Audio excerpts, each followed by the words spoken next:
فرمایا یا ایھا الناس قد جاءتکم موعظۃ من ربکم وشفاء لما فی الصدور وہدی ورحمۃ للمؤمنین قل بفضل اللہ وبرحمتہ فلذلک فلیفرحوا هو خیر مما یجمعون۔ اے لوگو، تمہارے پاس آ گئی ہے نصیحت، موعظت تمہارے رب کی طرف سے۔ وہ صرف موعظت نہیں ہے، سینوں کے اندر جو روگ ہیں، جو امراض ہیں، ان کا علاج بھی ہے، شفا بھی ہے۔ شفاء لما فی الصدور۔ تیسرے درجے میں وہ ہدایت ہے، وہ بتاتی ہے کدھر جاؤ کدھر نہ جاؤ۔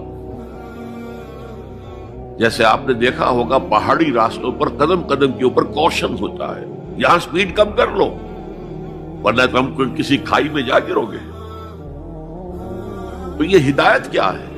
دیکھو ادھر مت جانا، ادھر جاؤ۔ اگر ادھر جاؤ گے تمہارا سارا معاملہ تل پٹ ہو جائے گا۔ یہ ہے ہدایت۔ اور جو چیز دنیا میں ہدایت ہے وہ آخرت میں رحمت ہے، ہدی ورحمۃ للمؤمنین۔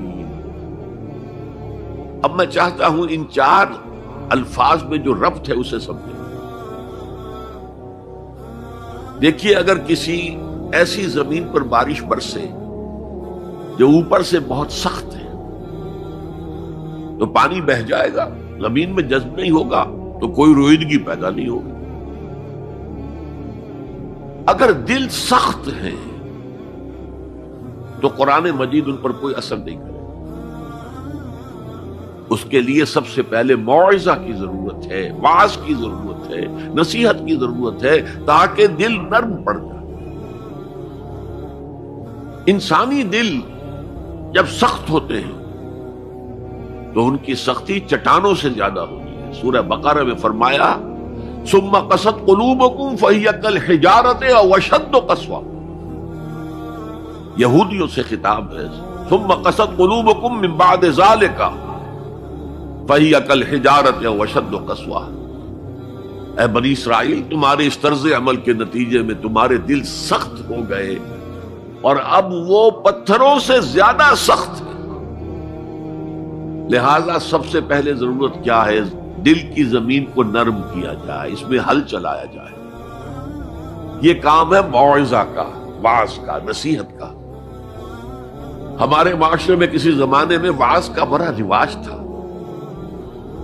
آج کل یہ چیز ختم ہو گئی، بلکہ واعظ کو گھٹیا بات سمجھا جاتا ہے۔ بھائی کوئی عقلی بات کرو، کوئی علمی بات کرو، تم تو واعظ کہہ رہے ہو، گویا کہ واعظ گھٹیا چیز ہے۔ نہیں، واعظ سے دل میں رقت پیدا ہوتی ہے، نرمی پیدا ہوتی ہے۔ تو قرآن مجید ہی سب سے بڑا موعظہ ہے۔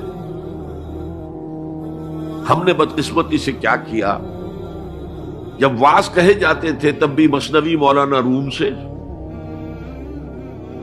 ضعیف احادیث سے، واعظ دستاں زنو افسانہ بند، واعظ بڑے اونچے اونچے ہاتھ چلا کر اور افسانہ جو ہے بیان کر رہا ہے، لیکن اس کا حال کیا ہے؟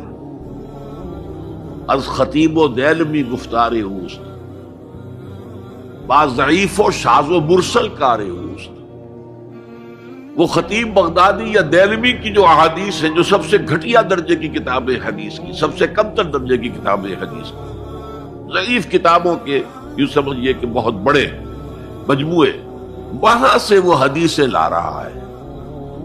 الضعیف و شاذ و مرسل کار ہو، ضعیف حدیث، شاذ حدیث، مرسل حدیث سے وہ بیان کر رہا ہے۔ قرآن سے اس کا کوئی تعلق نہیں۔ قرآن مجید سب سے بڑا واعظ ہے۔ یا ایھا الناس قد جاءتکم موعظۃ۔ یہ دل کو جب نرم کرتا ہے تو پھر اس میں جذب ہوتا ہے، یہ سیکنڈ سٹیپ ہے اس کا۔ اور جب دل میں جذب ہوگا تو دل کے اندر کی بیماریوں کو دور کر دے گا۔ دل کے اندر کی بیماریاں کون سی ہیں؟